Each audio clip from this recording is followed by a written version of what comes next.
platicábamos de que los judíos habían entrado tanto en una monotonía, en una indiferencia, cuando pecaban y sacrificaban, para Gracias. ser limpiados de sus pecados, que pues se volvía demasiado rutinario, ¿no? Entonces, una de las citas que habíamos comentado era precisamente una de las citas que no comentamos en la primera clase y que ya la leímos en la segunda clase. ¿En qué situación se encontraba el pueblo judío? ¿Cómo es que sacrificaban? ¿Cómo veía los sacrificios el Señor? ¿Qué es lo importante para el Señor? Entonces le decía, y estas citas las voy a subir después, ahora sí las voy a subir en el respaldo de la clase pasada, en donde están las notas, y en estas notas, ¿no? Entonces, les decía yo que en 1 Samuel 15:22 dice, le dice Samuel, ¿no? A Saúl, le dice, se complace el Señor tanto en holocaustos y sacrificios como en la obediencia a la voz del Señor. He aquí, el obedecer es mejor que un sacrificio y el prestar atención que la grosura de carneros. Entonces el Señor se agradecía más de la obediencia, ¿no? Y Ujú. ahorita vamos a estar viendo otras citas, como yo les decía, que estuvimos viendo en los salmos y demás. Ahora, hablando de los velos que comprendían el velo del templo, se dividía en dos formas de velos. Estaba el velo que era el del atrio, que era la campaña o tienda de campaña que existía. Esa tienda de campaña existió mientras estaba el rey David. Al rey David cuando se construyen el templo y quitan entonces el atrio que era esta tienda de campaña donde se hacían los sacrificios. Quitan ya entonces la tienda de campaña. Obviamente la tienda de campaña, pues el velo era más pequeño. El velo, como yo les decía la vez pasada del templo, medía 9 metros de alto por 18 metros de largo. Mm. Estaba hecho de una sola tela. Yo decía que estaba hecho de 4 telas, pero no, era una tela bastante gruesa. Entonces, esta tela se decía que medía alrededor de 10 centímetros de grueso, ¿no? Perdón, estaba confeccionado mediante un tejido de obra, pues se decía que muy bonita, ¿no? Una obra primorosa.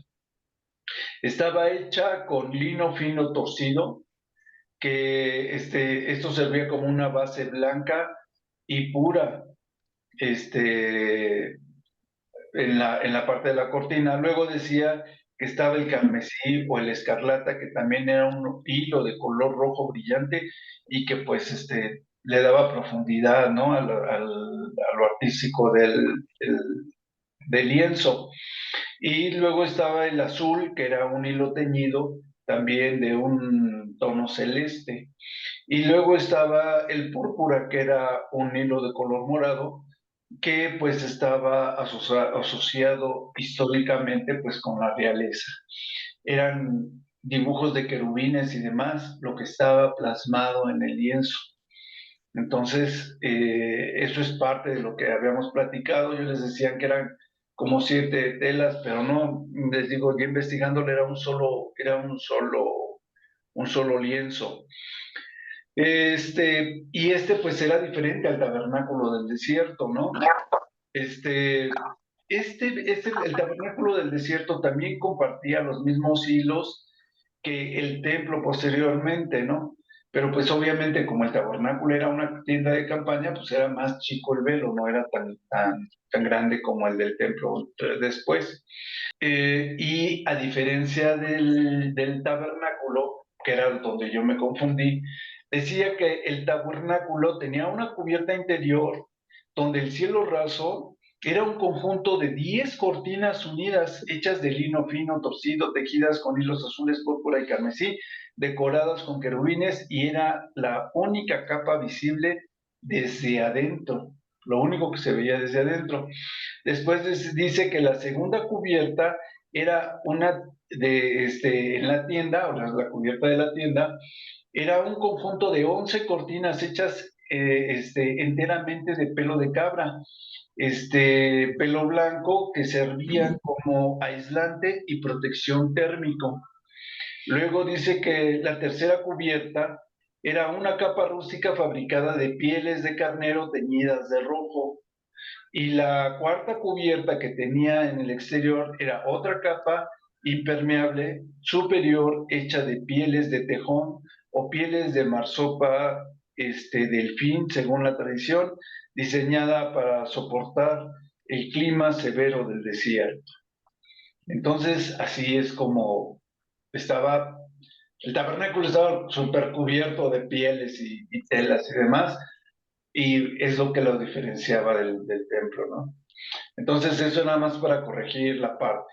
Luego, habíamos comentado que había venido la duda de entre si entre Caifás, perdón, Pilato, que era el que estaba enjuiciando al Señor Jesucristo, que se suponía que era el regidor en Jerusalén, se puede decir, y después se había llevado hasta lo que era Galilea, porque se supone que Jesucristo, cuando él dice, tú eres Galileo, pues entonces te mando con Herodes. Entonces decíamos que qué tan lejos estaba Jerusalén de Galilea, y entonces estaba entre 110 y 130 kilómetros, lo habíamos dicho, que esto significaba de 4 a 7 días de camino. Entonces, dependiendo también si era la ruta central o la ruta del Valle del Jordán, que había una diferencia más o menos de 110 a 140 kilómetros de distancia.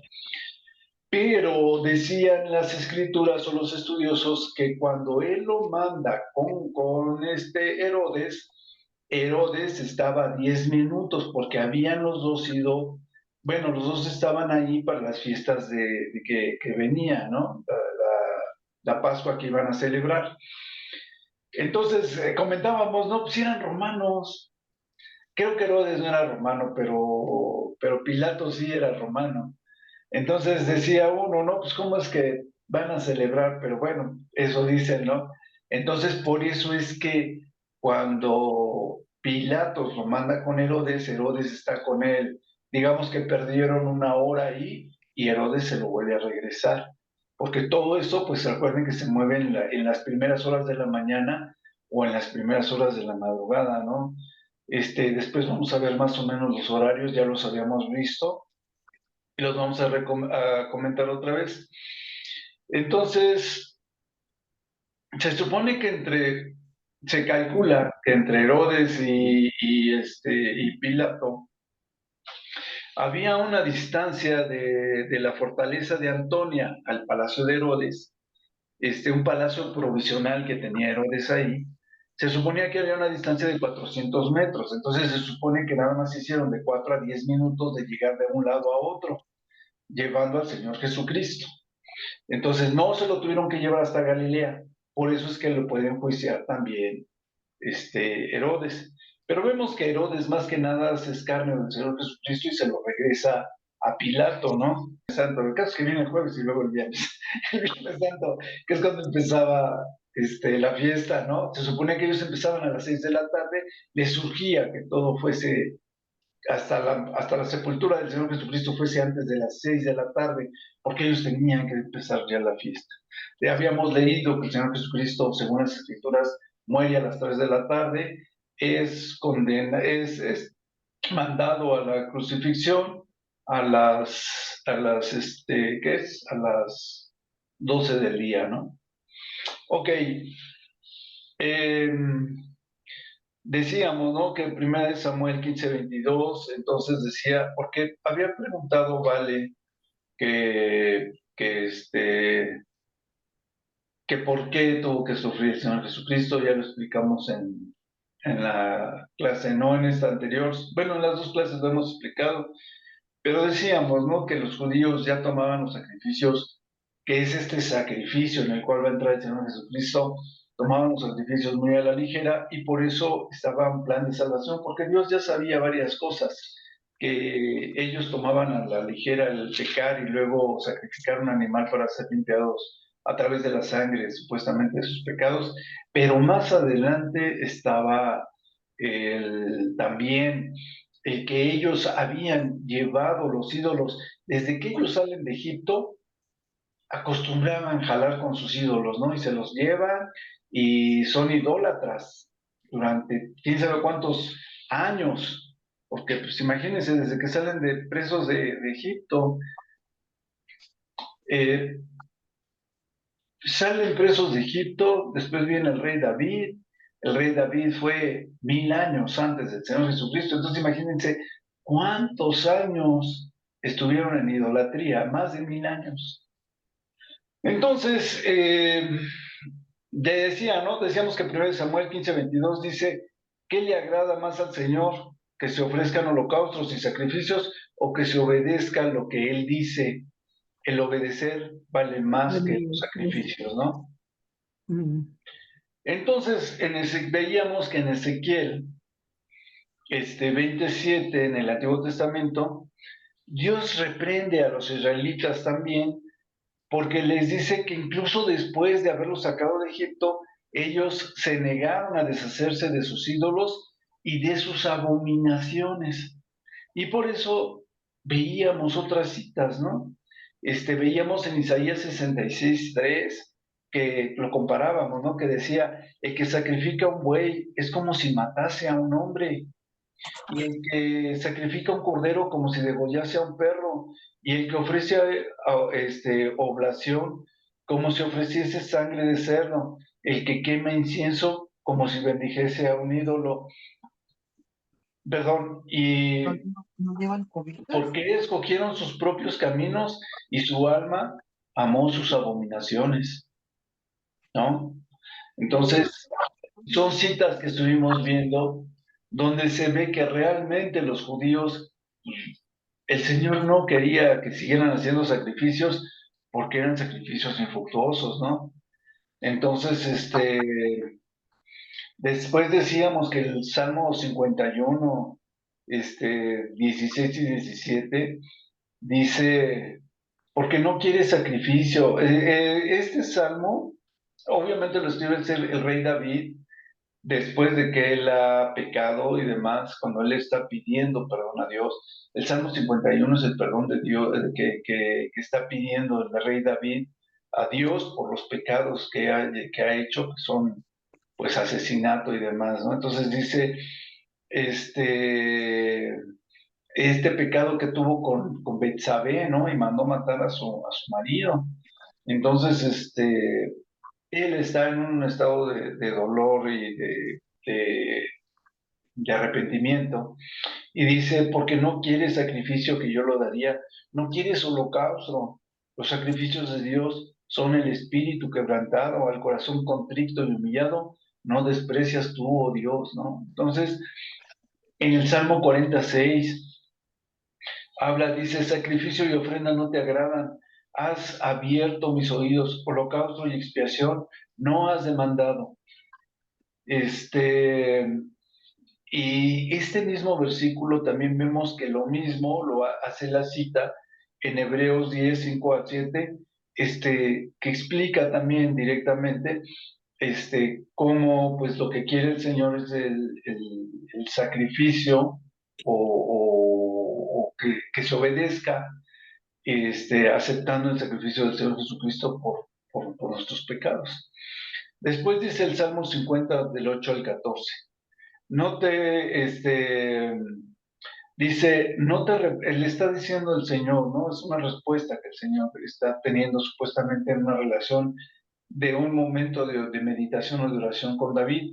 Dice desde el 12, ¿no? Si yo tuviese hambre, no te lo diría a ti, porque mío es el mundo y su plenitud, he de comer yo toros, carne de toros o de beber sangre de machos cabríos. Dice, sacrifica a Dios alabanza y paga tus votos al Altísimo.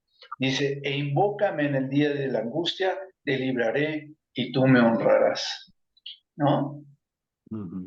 Pero está todo implícito en un contexto de obediencia, en un contexto de reconocer qué es lo que tenemos que hacer, qué es lo que realmente importa.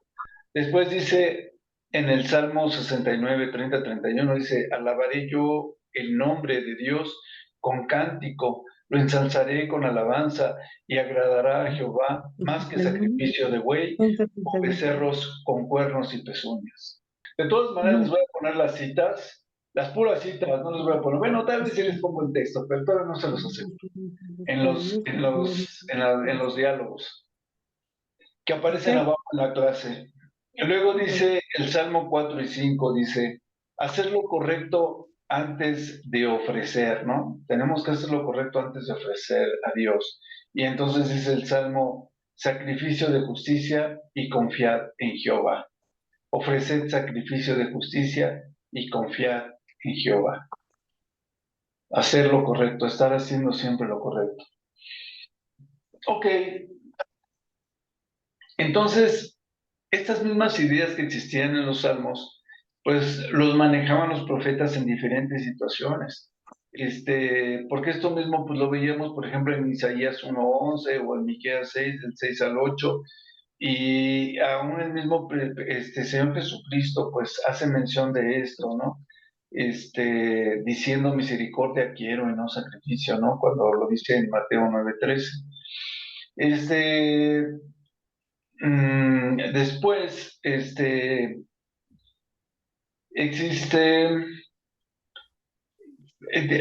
Dios tiene una especie de rechazo y de inconformidad hacia los sacrificios o rituales cuando estos se hacen sin un arrepentimiento o sin obediencia. Eso es lo que dice, ¿no? Entonces, estoy leyendo y estoy parafraseando como siempre. Siempre les estoy platicando y estoy medio leyendo y medio explicando. Entonces dice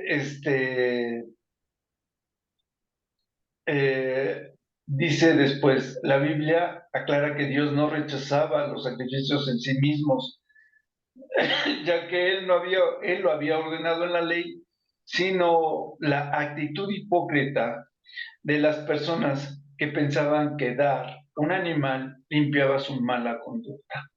¿Sí? O sea, está confirmando lo que habíamos platicado de que no era el hecho del sacrificio, era el hecho de la importancia que ellos ya le daban al sacrificio. Decían, pues voy a hacer lo que se me pega la gana, al fin y al cabo pues luego hago una ofrenda. Los eventos de la crucifixión, incluyendo la oscuridad que sucedió en esas 3 horas, el sufrimiento de Jesús, sus palabras en la cruz, todo esto se narra en algunas partes en los salmos, en los libros de los salmos. Entonces hablábamos de las probabilidades de las profecías y aquí estaba yo investigando algunas de las profecías, cómo se van diciendo en los salmos o en algunas otras partes y cómo van coincidiendo con más profecías todavía que se fueron cumpliendo en la crucifixión. Entonces, dice, y estas profecías aparecen profetizadas y fueron profetizadas siglos antes de que apareciera, ¿no? Entonces, porque les decía, de David al Señor Jesucristo había 1000 años de diferencia, ¿no? Entonces, las profecías que se hicieron en los Salmos fueron 1000 años antes, las de Isaías fueron 700 años antes, y las de otros profetas fueron 400, 600, otras fueron 300 años antes del Señor Jesucristo. Ok. Entonces, por ejemplo, el Salmo 22. Entonces, en el Salmo 22 trae varias profecías que se llegan a cumplir con respecto a esto del Señor Jesucristo, ¿no? Las últimas palabras del Señor Jesucristo es Jesús, cuando Él exclama en la cruz, Dios mío, ¿por qué me has desamparado? Eso ya lo habíamos visto en Mateo 27:46, o en el Salmo 22 profetizado, en el Salmo 22:1, ¿no? Luego dice que cuando el pueblo se está burlando de él, en el mismo Salmo 22, del 7 al 8, dice que dice que los que le verían moverían sus cabezas diciendo, se encomendó a Dios o a Jehová, líbrele él. Esto se cumplió también textualmente en 27, 39, 43. Luego, las heridas que de él tuvo en los clavos, el Salmo 22, 16 dice, horandaron mis manos y mis fe, dice, descubriendo el método de la crucifixión siglos antes de que los romanos lo inventaran. O sea, fíjense, ya estaba profetizado cómo lo iban a sujetar de las manos y demás, o a colgar de las manos, 1000 años antes de que los romanos pudieran inventar el sacrificio de la cruz de esa manera, ¿no? Como castigo que ellos aplicaban. Después vienen las heridas desde la ley, viene la repartición de sus ropas. El mismo Salmo 22, en el parte 18, dice, partieron entre sí mis vestidos y sobre mi ropa echaron suertes. Entonces, esto lo está narrando también en Juan 19, 23 y 24, ¿no? Después dice, en el Salmo 69, ya no en el 22, dice otra profecía sobre la sed y el vinagre. Dice que este salmo detalla el sufrimiento físico y el desprecio que vivió el Señor Jesucristo en estas últimas horas. Dice la sed en la cruz. El Salmo 69, 21 dice, en mi sed me dieron a beber vinagre. Los evangelios también registran que justo antes de morir le acercaron una esponja empapada de vinagre. Entonces estábamos platicando que esta esponja de vinagre era un analgésico y el Señor Jesucristo, como tenía que padecer al máximo, Él se niega a beber este vinagre para sentir en toda su plenitud este dolor. El Señor Jesucristo dice en la Biblia que cuando Él se da cuenta de que es vinagre, no lo toma. Entonces esto está en Juan 19, 28, 29 también. El Salmo 31 habla de cuando Él entrega el Espíritu. Entonces, en sus últimas palabras que está confesando el mismo Salmo 31, 5 dice, en tu mano encomiendo mi espíritu, que fue lo mismo que dijo el Señor en el Evangelio, ¿no? Según lo registran precisamente a las 3 de la tarde, que es donde dicen los Evangelios que es cuando Él muere. Esto lo trae Lucas 23, 46. El Salmo 34 habla de otra profecía, perdón, donde dice que sus huesos son intactos o que sus huesos no los quebrantaron. Por costumbre les rompían los huesos para acelerar la muerte. Y más en esta situación, bueno, en las situaciones donde les surgía, como en este caso que tenían 6 horas para empezar la fiesta y todavía tenían que sepultarlo y demás. Ellos no podían tocar el cuerpo del Señor Jesucristo porque tenían que ser limpios para entrar a la fiesta de la Pascua, y cualquiera que tocase un cuerpo de un muerto se volvía impuro en ese momento. Entonces tenían que ver todo ese mecanismo y cómo poder hacer la gente llegar a la fiesta sin contaminarse, ¿no? Y entonces viene esta parte donde donde se puede decir que están protegiendo su cuerpo, ¿no? Eso viene en el Salmo 34:20, que profetiza, ¿no? Él guarda todos sus huesos, ni uno de ellos será quebrantado. Entonces se acercan los soldados romanos a tratar de romperle los huesos, pero para ese momento él ya había muerto y no le rompen los huesos como le sucede a los que seguían vivos, ¿no? Este,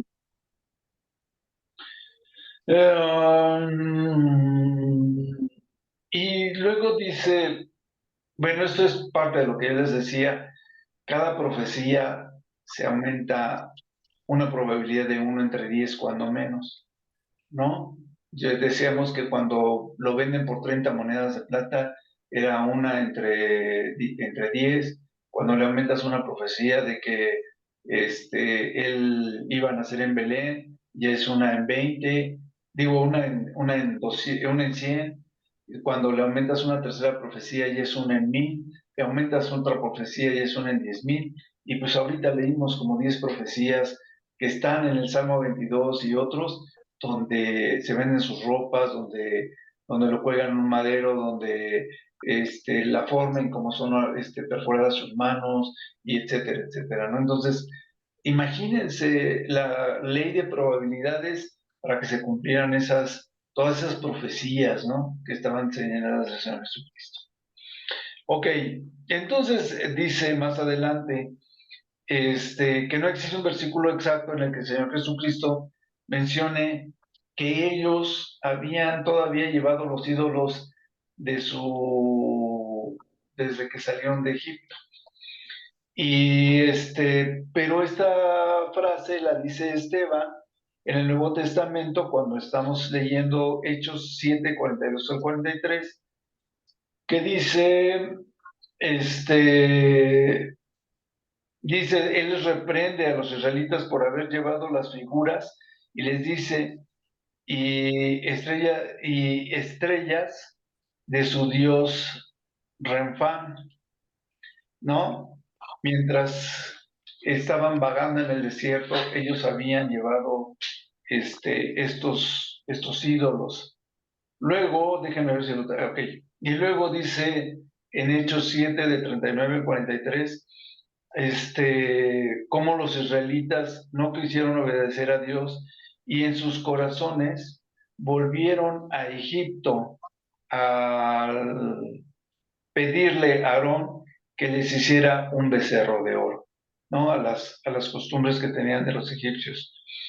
Luego dice que en Amós 5, del 25 al 27, en este pasaje, Esteban también les dice, el profeta Amós, cómo cuestiona al pueblo y les dice, me ofreciste víctimas y sacrificios en el desierto en 40 años, oh casa de Israel, antes bien llevabais el tabernáculo de vuestro Moloch y Kiun, imágenes de vuestros dioses, la estrella de vuestro Dios que os hicisteis, ¿no? Que es también referencia a lo que habíamos leído anteriormente.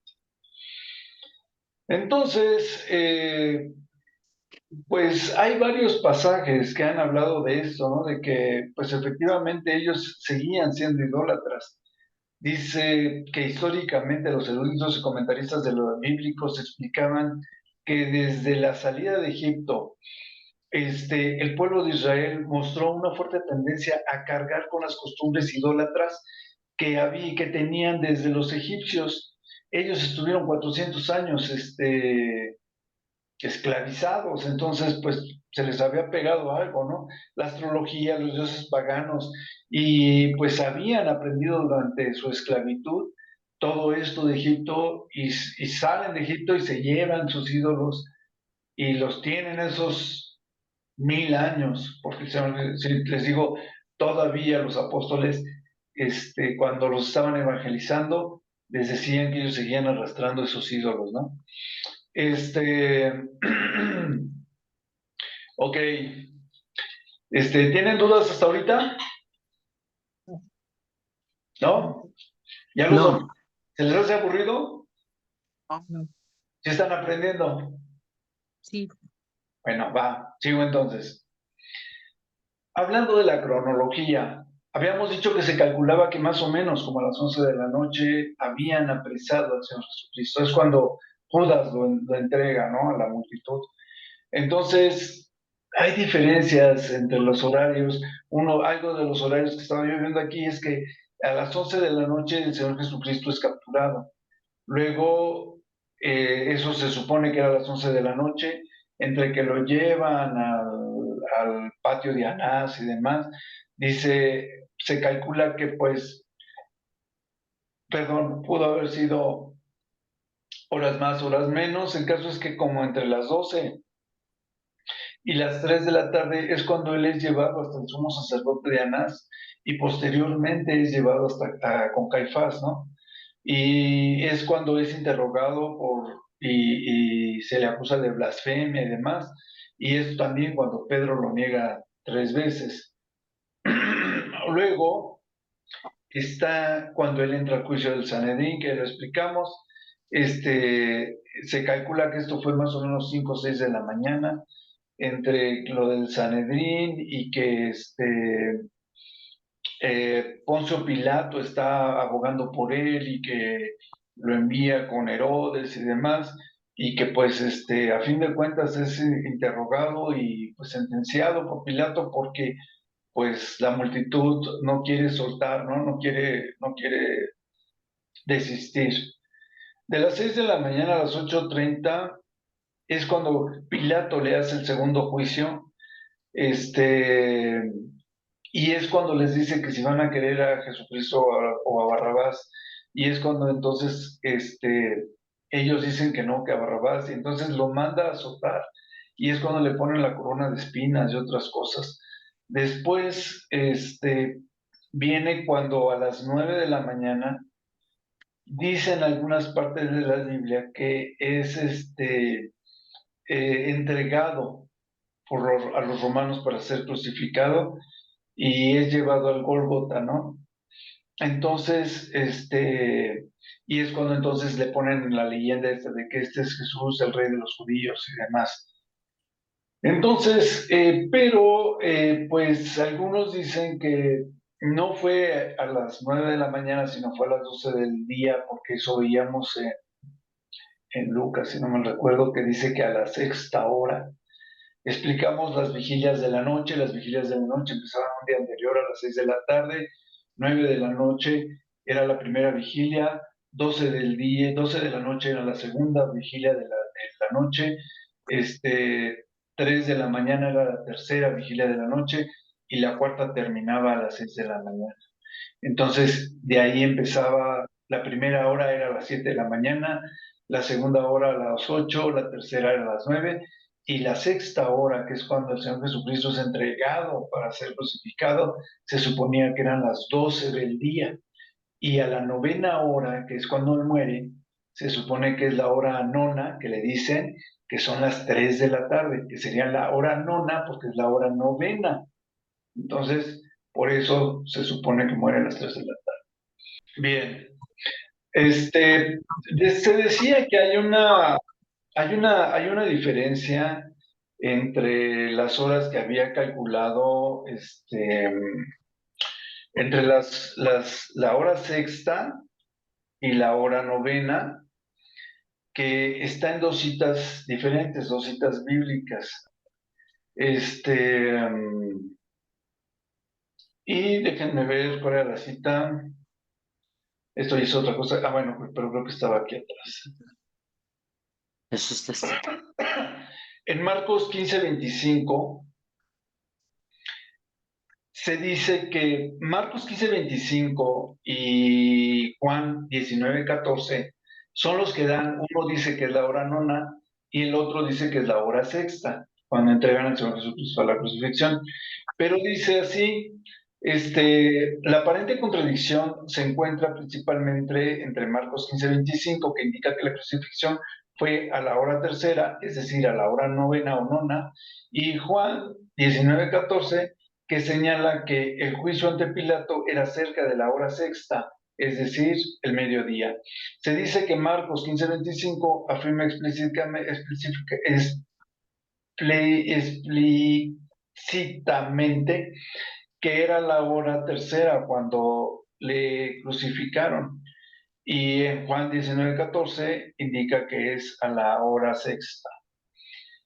Dice la tradición bíblica, bueno, entonces dice, la diferencia del sistema de horarios en el cual se justifica una y otra, se dice que el sistema judío, el día empezaba a las 6 de la mañana, por lo que la hora tercera sería la novena, y algunos eruditos sugieren que el Evangelio de Juan pudo haber sido utilizado o señalado en el sistema romano, donde los días se contaban desde la medianoche, lo que significaría que la hora sexta correspondería a las 6 de la mañana.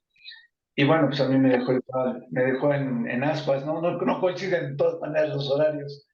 Ya sea que uno haya utilizado el horario romano o el otro haya utilizado el horario judío, uno de los dos tal vez se haya equivocado o no entiendo.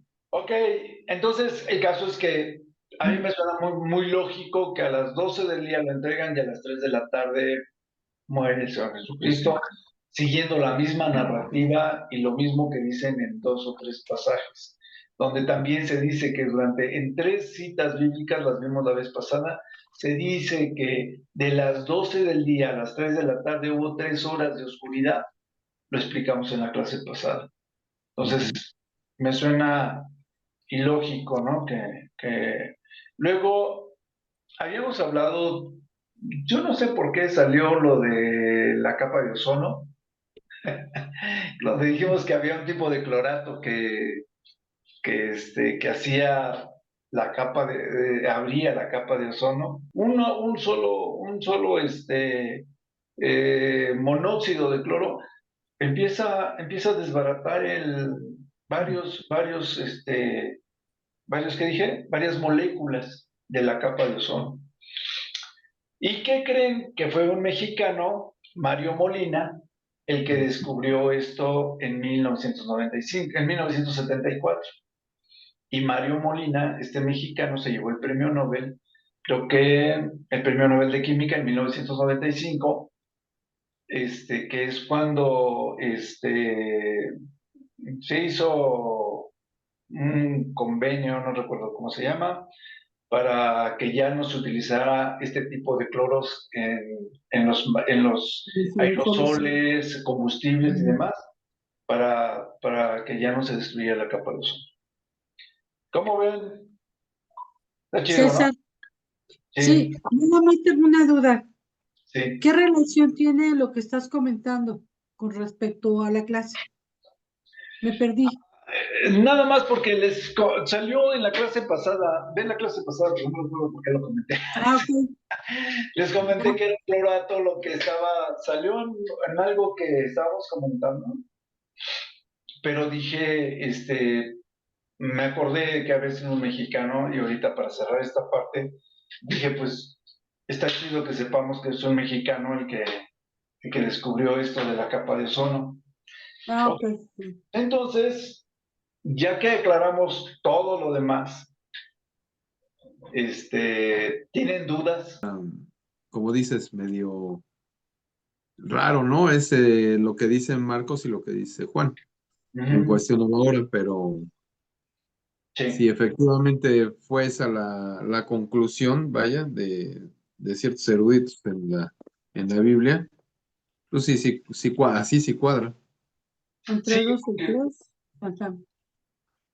sí, porque se habla de las 3 horas de oscuridad y demás, y casualmente lo mencionan los otros evangelios, ¿no? Entonces, Sí. yo sí creo que el que dice que a la hora nona fue entregado al Señor Jesucristo, no digo que esté equivocado, pero sí ha de haber estado basado en algún otro tipo de horario.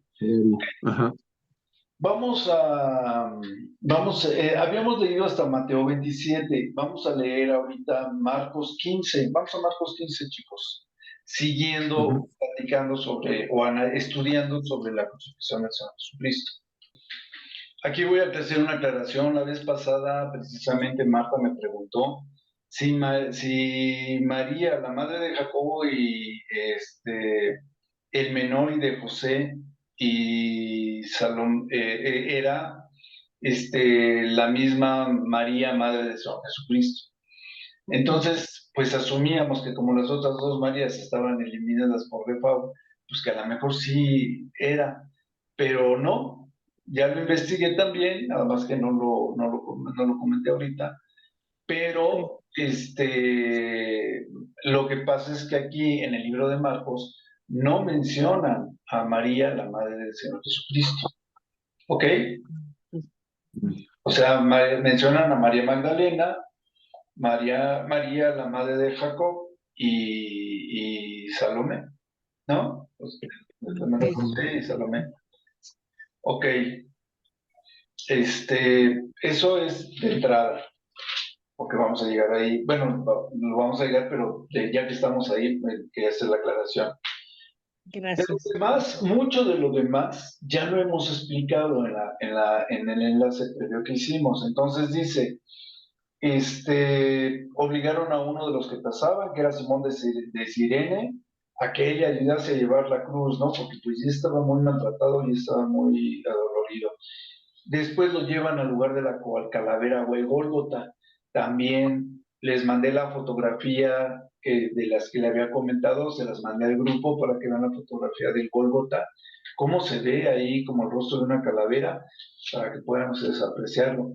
Luego dice, le dan de beber esta mezcla de mirra, que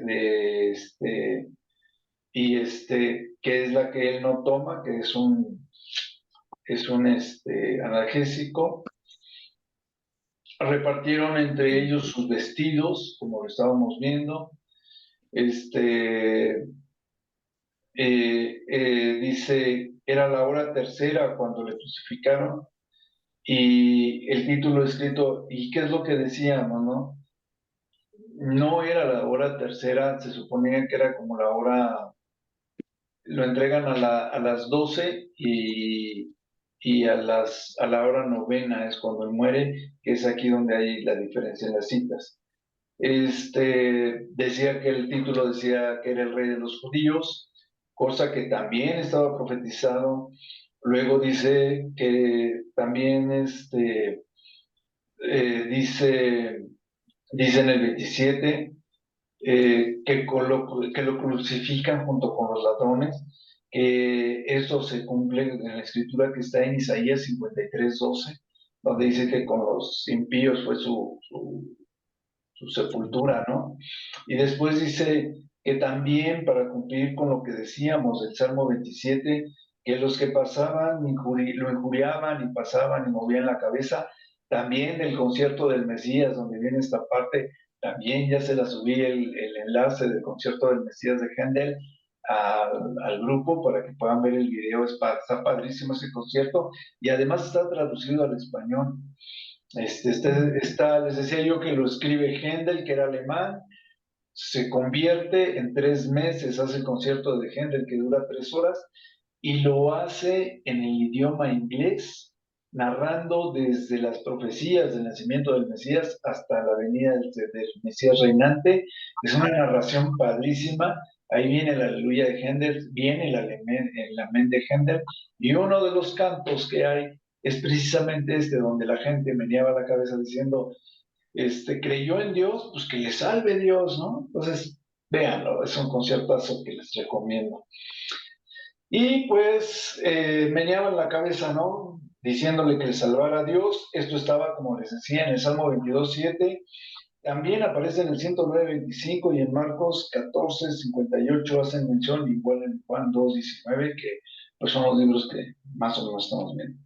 Luego dice que si se decía el Hijo de Dios, pues que se salvase él mismo, que bajara de la cruz. Luego dice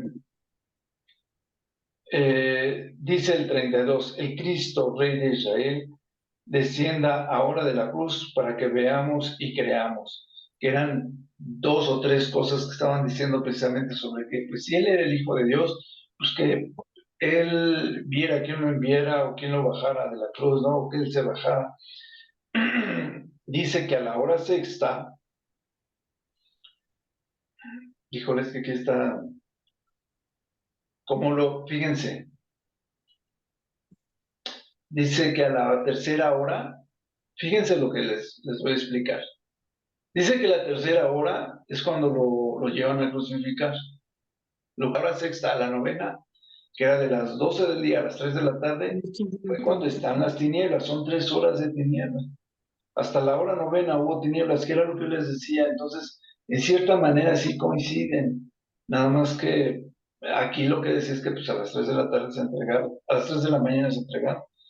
Luego dice, no, perdón, a las 9 de la mañana, porque dice que a la tercera hora y empezaba el día a las 6, más 3 son 9 de la mañana. Sí me expliqué, ¿verdad? No estoy haciendo preguntas. Ok. Después dice que a la hora novena es cuando el Señor Jesucristo ya entrega su espíritu. Dice, diciendo, Eloi, Eloi, lama sabactani, que es, Dios mío, ¿por qué me has abandonado? Y dice que algunos de los que estaban ahí decían, está clamándole a Elías. Y entonces vienen corriendo con el vinagre y también para dárselo como analgésico, perdón, la primera no era el vinagre. Vienen con el vinagre para tratar de calmar su dolor, pero no lo acepta. Y dice, veamos si viene Elías y lo baja de la crucifixión, ¿no? Jesús, después de haber dicho esto, después de haber negado tomar el vinagre, clama a gran voz y entonces es cuando expira, según el versículo 37. Es cuando él muere. Entonces, este velo de 10 centímetros de ancho se desgarra de arriba abajo, que era lo que comentábamos en la clase pasada. Era más obvio que por la parte de abajo, que es donde se vaporea, se pueda partir y partirse a la mitad hacia arriba, y no que se partiera de arriba, que es a la mitad de donde está sujeto, y de ahí se haya partido hacia abajo, ¿no? Se parte el velo, no se desprende, no se rompe, no nada, se desprende, se parte por la mitad, dándonos el acceso, lo dice la Biblia, al lugar santísimo, que era donde bajaba la presencia de Dios una vez cada año. Entonces, decía, ¿no? Que un centurión, perdón, al ver todos estos sucesos, el terremoto, el velo, el que estuvo nublado 3 horas y demás, y no nublado, dice que estaba oscuro, como si hubiera venido un eclipse.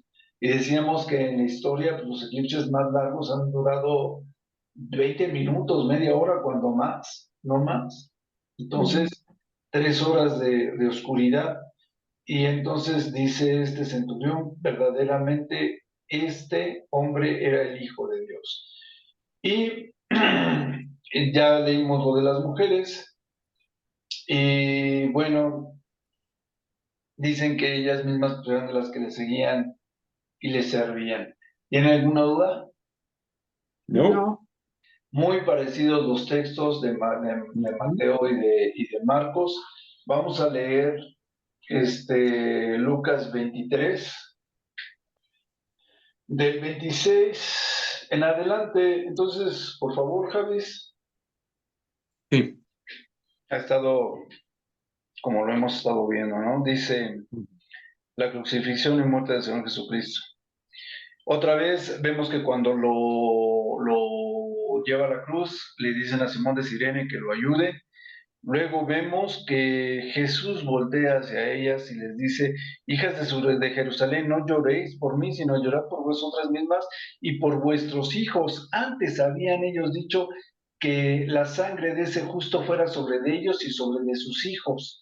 Y entonces el Señor Jesucristo les dice, no lloren por mí, sino lloren por sus hijos, porque aquí vendrán días en que dirán, bienaventurados los estériles y los vientres de que no concibieron y los pechos que no criaron. Entonces comenzarán a decirle a los montes, caed sobre nosotros y a los collados cubridnos. En las profecías, cuando viene la guerra sobre Israel, las naciones van a estar diciendo esto, va a venir el terremoto universal y demás, entonces, que es cuando el pueblo judío está saliendo de huida, está escapando de esta gran tribulación que se deja venir en los últimos días. Y entonces el Señor Jesucristo está haciendo mención de esos días, de lo que va a estar sucediendo y de que porque la sangre del Señor Jesucristo iba a estar sobre sus generaciones como ellos pactaron. Y entonces dice, porque pues si esto hicieron en el árbol verde, que no harán, hacen estas cosas, pues en el seco que no harán. O sea, ya una vez que sucedió esto de las señales y demás, en el tiempo donde les espere saber que fue muerto el Señor Jesucristo, el Mesías, y saber lo que va a venir como condenación, pues va a ser algo muy difícil para ellos, ya no habrá de dónde agarrarse. Y entonces lo crucifican con otros 2 ladrones, ¿no? Y lo llevan ahí a la crucifixión del Gólgota. Luego les decía el Señor Jesucristo, ya crucificado con estos dos, les decía el Señor, Padre, perdónalos porque no saben lo que hacen. Y entonces vuelve a cumplirse la profecía del Salmo 22, donde reparten suerte sobre sus vestidos. Y entonces empiezan pues todos a decirle, ¿no? Que si él era el Cristo, el escogido de Dios, pues que se descendiera de la tumba. Y pues también les escarnecían los sacerdotes y pues le daban el vinagre para atormentarlo también. Y, y después dice, no, perdón. Se burlaban diciendo los soldados también, les escarnecían, acercándose al presentador de vinagre. Ok, era vinagre, también era el vinagre con miel, ¿no? Que era el analgésico, ya se me olvidó que era. Bueno, creo que sí. Y luego también los soldados se escarnecían y le decían casi lo mismo, ¿no? Si tú eres el rey de los judíos, pues sálvate a ti mismo. Decían que los sacerdotes, el pueblo, los soldados, todo el mundo estaba escarneciendo sobre él. Y entonces, como lo decían los dos libros anteriores, y después dice, en el 38, que sobre de su cabeza es la cruz, por eso cuando ponen, este es el rey de los judíos, ¿no? Para que se cumpliesen también las profecías que estaban escritas sobre esto. Y después le seguían diciendo, ¿no? Ni que pues dice uno de los malhechores en el 39, que estaba colgado, le injuriaba diciendo, si tú eres el Cristo, sálvate a ti mismo y a nosotros. Entonces respondiendo el otro le dice, ni aún temes a tu Dios estando en la misma condenación. Y entonces dice, nosotros a la verdad justamente padecemos, pero recibimos lo que merecieron nuestros hechos, mas ningún mal hizo. Entonces le dice a Jesús, acuérdate de mí cuando vengas en tu reino. Y entonces el Jesucristo le dice, de cierto te digo que hoy estarás conmigo en el paraíso, ¿no? En los otros evangelios vamos a ver un poquito más a detalle sobre esto, pero algo que es muy evidente, que yo creo que todo el mundo lo dice, hay una parábola que dice el Señor Jesucristo que donde sale a invitar a que vengan a trabajar a su viña y unos empiezan desde muy temprano y otros a última hora y a todos les da el mismo pago. Y este es el caso de este asesino ladrón también, que a última hora reconoce al Señor Jesucristo y recibe lo mismo que han recibido los apóstoles y los que creyeron antes, los patriarcas y demás. Todo también fue considerado para estar en salvación, recibir la salvación de Dios, ¿no? Entonces, eso es lo bueno, que una vez que recibimos la salvación de Dios, pues podemos estar con el Señor. Dice lo mismo que cuando era la hora sexta, vienen las tinieblas hasta la hora novena. Y fíjense, tal vez sí sea verdad que a las 9, a la tercera hora es entregado y que de las 3 a las 12, o sea, de las 3 de la tercera hora a la sexta hora, es que es martirizado, golpeado y demás, porque ya cuando lo llevan a la crucifixión ya pasó por este patio de sacrificios que se le llamaba en el osado. Y entonces ya lo llevaron a las 12 es cuando es colgado, literalmente, y de las 12 a las 3 es cuando yo creo que viene el temblor. A lo mejor sí, fíjense, pensándolo así, desde que ya estaba colgado a las 12 y en el otro dice que a las 12 fue entregado, pero a mí se me hace que sí fue entregado a la novena y estaba haciendo referencia a que a las 12 ya había sido crucificado en el otro evangelio. ¿Sí me expliqué o no? Sí. Bueno, si no, te aguanta. Y entonces, no, sí me expliqué. Y entonces, porque estoy haciendo cuentas y digo, pues si todos dicen que ya estaba colgado y a las 12 y de las 12 a las 3 hay tinieblas, entonces sí fue martirizado antes de las 12. Bueno, sigo entonces.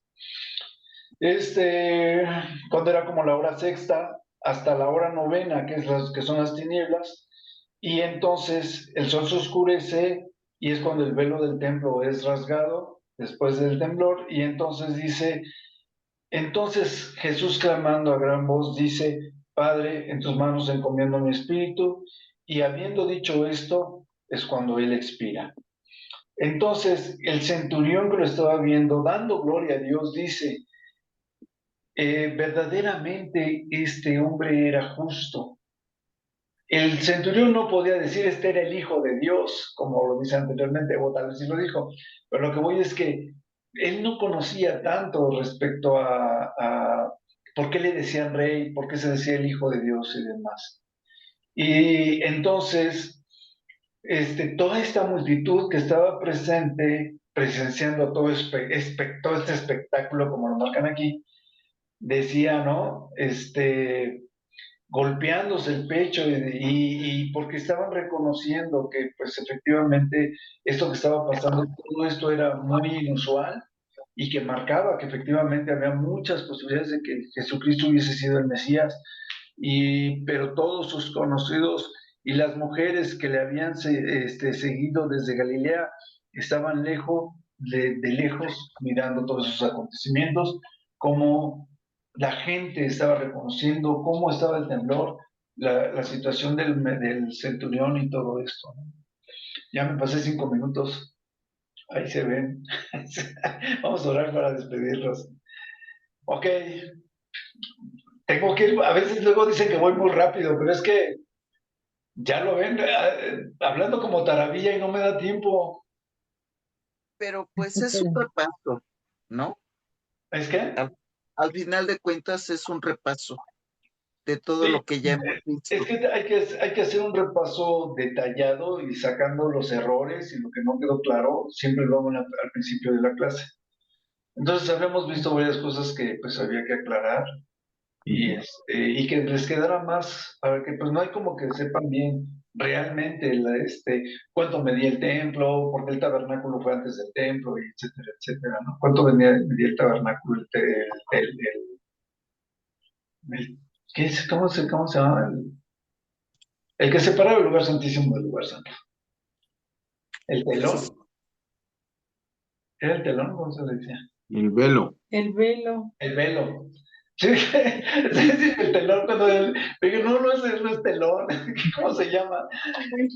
Sí, es un cortinón tremendo, Sí, pues de 9 metros de alto por 18 de ancho. No, y pero el grosor, ¿y Y el grosor 10 el grosor centímetros? 10 centímetros de ¿Cuánto grueso. pesaría eso?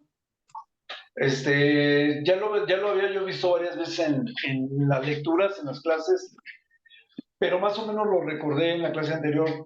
Pero sí, eso mide 9 por Oye, es que 18 sí, por 10. pero, por ejemplo, ¿cuánto pesaría esa cosa? ¿Cómo? o ¿Cuánto sea, pesaría? demasiado peso. Es demasiado peso, ¿no? Imagínense el peso, yo les decía, imagínense en la clase pasada, les decía, imagínense peso, imagínense poder romper ese velo desde arriba hasta abajo para darnos acceso al lugar santísimo. ¿Cómo ha de haber sido el temblor? No, no fue por el temblor, fue por la No, voluntad No, de no Dios. fue por el temblor. Se Fue por rasgó la nada voluntad más. de Dios, porque pues era una señal de que teníamos el acceso al lugar santísimo, teníamos acceso a la presencia de Dios ya directamente, ¿no? Ok, ¿quién ora para despedirnos?